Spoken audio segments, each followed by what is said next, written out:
உங்கள் சத்யாவில் குளு குளு ஏசி ஆஃபர். தமிழக முதல்வர் விஜய் டெல்லியில் பிரதமர் நரேந்திர மோடியை சந்தித்த தனது முதல் அதிகாரப்பூர்வ பயணத்தின் போது ஒரு புதிய அரசியல் சர்ச்சை வெடித்துள்ளது. தமிழ்நாட்டின் முக்கிய கோரிக்கைகளை வலியுறுத்த முதல்வர் டெல்லி சென்றிருந்த வேளையில் அவருடன் சென்ற 8 பேர் கொண்ட குழுவின் விவரங்கள் தற்போது வெளியாகியுள்ளன.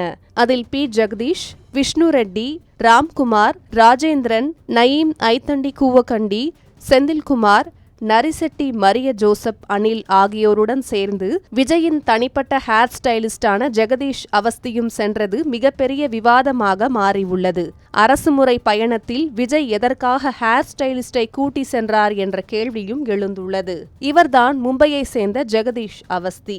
முன்னணி சலூன்களில் பணியாற்றிய அனுபவம் கொண்ட ஒரு சினிமா சிகை அலங்கார நிபுணர் ஆவார். பிகில் திரைப்படத்தில் முதன்முறையாக விஜய்க்கு அறிமுகமான இவர் தொடர்ந்து மாஸ்டர், பீஸ்ட், வாரிசு வரை விஜயின் பிரத்யேக ஹேர் ஸ்டைலிஸ்டாக பணியாற்றி வந்துள்ளார். சினிமாவை தாண்டி விஜய் அரசியல் கட்சி தொடங்கி தற்போது முதல்வராக பதவியேற்ற விழா வரை விஜயின் சிகை அலங்காரத்தை கவனித்தது இவர்தான். இவர் விஜய் மட்டுமின்றி அல்லு அர்ஜுன், விஜய் சேதுபதி, ஸ்ரத்தா கபூர் போன்ற முன்னணி நட்சத்திரங்களுக்கும் பணியாற்றியிருக்கிறார். பிரதமர் மோடி உடனான சந்திப்பின் போது முதல்வர் விஜயின் சட்டை பட்டன் ஓபனில் இருந்தபடி இருந்தது வட இந்தியர்கள் மத்தியில் விமர்சனத்தை ஏற்படுத்தியது.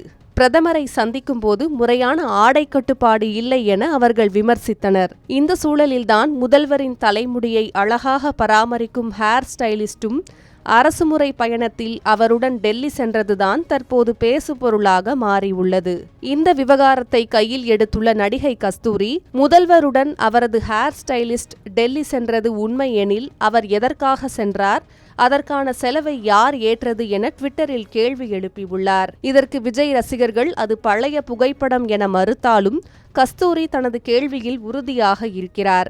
ஏற்கனவே தனது ஜோதிடரான ராதன் பண்டிட்டுக்கு அரசு வேலை வழங்கியதாக விஜயை மக்கள் விமர்சித்தது மட்டுமின்றி சட்டசபையில் பிரேமலதா விஜயகாந்தும் கேள்வி எழுப்பியிருந்த நிலையில் தற்போது ஜோதிடரை தொடர்ந்து ஹேர் ஸ்டைலிஸ்டாலும் முதல்வர் விஜய் புதிய சர்ச்சையில் சிக்கியுள்ளார்.